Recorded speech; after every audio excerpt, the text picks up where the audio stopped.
Bom, pessoal, então, voltando aí, exercício 3, que diz o seguinte, né?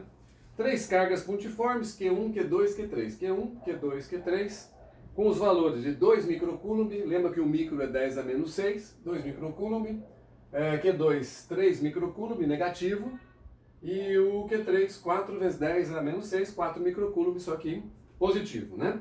Eles, assim, são dispostos nos vértices de um triângulo retângulo, né? Então, isso aqui, um triângulozinho, retângulo, tal. Ok, conforme a figura. Considerando a constante eletrostática 9 vezes 10 a 9 e as distâncias A e B, respectivamente, 5 e 3, então veja, se aqui é 5 e aqui é 3, o triângulo é pitagórico, né? Então, a hipotenusa 5, 3, falta o 4 centímetros, né? Aí, triângulo pitagórico. E é correto afirmar que o valor aproximado da intensidade da resultante em kilonewtons, tá? Então, ele quer em kilonewtons. O que é kilonewton? É 10 a terceira newtons. Então ele quer dar os valores que vai aparecer, 0,1, 0,2, 0,3, né? Que está aqui na lista, é em kilonewton, tá bom? Então vai ter que 0,1 vezes 10 a terceira, tá? Então você tem que chegar no kilonewton, tá? Bom, mas como ele quer resultante, eu preciso fazer uma soma de força. Resultante é uma somatória de forças, né? Então vamos ver que forças acontecem sobre a carga Q3 devido às outras duas. Então devido ao Q1, que é positivo, e o Q3, que é positivo, eu tenho uma repulsão, né? Tem uma repulsão, então vai aparecer aqui uma força de repulsão, amarelinha, aqui vou chamar aqui de F1, né? Vou chamar aqui de F1, que seria a força de repulsão entre 1 e 3. E entre 3 e 2, que é a outra do outro vértice, eu tenho positivo e negativo. Positivo e negativo eu tenho uma atração. E esse cara vai chamar F2, né? Então eu tenho lá as duas interações que esse cara faz. Faz com o Q1, é claro que aqui tem a sua reação, né? Ação e reação, então tem lá, aqui também tem para cá tal, mas o que nos interessa é o que acontece com a carga Q3, tá? Então vamos calcular quem que é o módulo de F1 e o módulo de F2. O módulo da força elétrica é dado pela lei de Coulomb, né? Então tá lá, K, Q, Qzinho pela distância ao quadrado. Então, a lei de Coulomb, nós vamos aplicar a lei de Coulomb nos dois casos, em F1 e F2. Então, como é que vai ser o F1? Então, o F1 será o K, 9 vezes 10 a 9, as cargas envolvidas em F1, Q1 e Q3.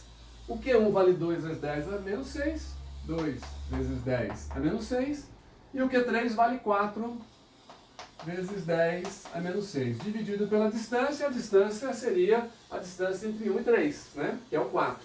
Então, 4, um detalhe, tá? 4 centímetros tem que colocar em metro. Por quê? Porque a minha constante K está em Newton metro por Coulomb ao quadrado. Newton metro quadrado por Coulomb ao quadrado. Então eu tenho que, coloquei o K, eu tenho que colocar tudo no sistema internacional, tá? Então, 4 vezes 10 a menos 2 centímetros, só que isso aqui é elevado ao quadrado, né?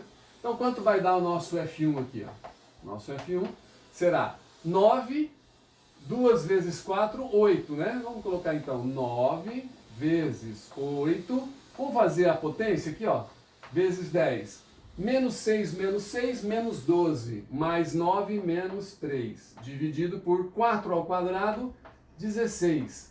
Vezes 10, menos 2 vezes 2, menos 4. Então eu vou ter, ó, dá para simplificar esse cara aqui, ó. 8 por 16 dá meio. E 9 vezes meio é 4,5, né? 4,5. Esse cara sobe, fica mais 4, menos 3, 10 a primeira. Ou seja, 45 newtons é a força F1. Tranquilo? Vamos calcular agora a força F2. Então, como é que vai ser a força F2? Bom, mesma coisa, né? K, 9 vezes 10 a 9. As cargas envolvidas em F2, Q3 e Q2, né? Da interação. Q3 é 4 vezes 10 a menos 6. E o Q2 é 3 vezes 10 a menos 6. Professor, mas eu não vou colocar menos 3? Lembra que isso é cálculo de módulo. Grandeza vetorial, quando você calcula alguma coisa, você sempre calcula o módulo. Então não faz sentido você colocar aqui menos 3, né? Para que serve o sinal? Para dizer se é de atração ou de repulsão. Mas no cálculo é módulo, tá? Não envolve sinal. Dividido pela distância, a distância entre os dois, que é 3 centímetros. De novo, né? 3 vezes 10 a menos 2 elevado ao quadrado, né? Então aqui, ó, olha só o que vai acontecer, ó. 3 ao quadrado é quanto? 9, né? Então olha só o que eu vou fazer, ó. Esse 9 aqui, com esse 3 ao quadrado, já cai fora. 4 vezes 3, 12. Beleza. 10 a menos 6, 10 a menos 6, menos 12. Menos 12 mais 9, menos 3. Então 10 a menos 3. E esse cara aqui vai subir. Então tá lá 10 a quarta, ó. Por quê? Menos 4 só, mais 4, né? Eu vou ter então um F2 que vai ser de 120 newtons. Que eu tenho então as duas forças, 45 e 120. Detalhe, ele pede resultante. Como ele pede resultante, gente, a resultante entre esses dois vetores, vocês lembram? Pô, regra do paralelogramo, né? Paralela um, paralela outro. Esse cara aqui, ó, é a minha resultante entre essas duas forças. Professor, mas como é que eu vou calcular a resultante agora? Né? Como é que eu faço para calcular a resultante entre dois vetores cujo ângulo é 90 graus? A gente usa o velho e bom Pitágoras, né? Então, resolvendo a resultante ao quadrado vai ser F1 ao quadrado mais F2 ao quadrado. Ou seja, a resultante ao quadrado será F1, que é 45 ao quadrado, mais 120 elevado ao quadrado. Isso aqui vai dar lá 128. Isso aqui vai dar uma resultante de 128 newtons. E a gente tem que colocar agora em quilonewton. Então tem que fazer aparecer 10 a terceira naquele número, né? Se eu andar com a vírgula, para o número continuar o mesmo, então, 128. Pô, se eu andar com a vírgula, fica 12,8. 12,8 vezes 10 a primeira. Beleza, tô com a vírgula aqui. Ah, vou andar mais um. 1,28 vezes 10 a segunda, vai dar 128. Mais um vai dar 10 a terceira, então isso aqui vai dar 0,128 vezes 10 a terceira. Apareceu o quilonewton.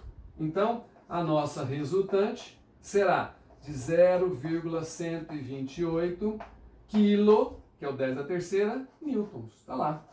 Tá lá.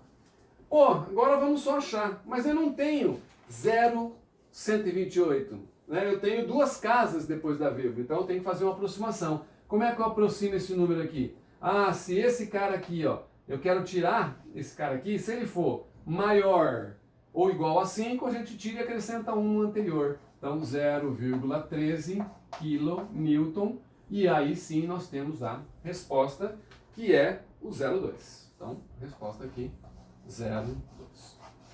Beleza? Tranquilinho? Vamos para mais um pouquinho.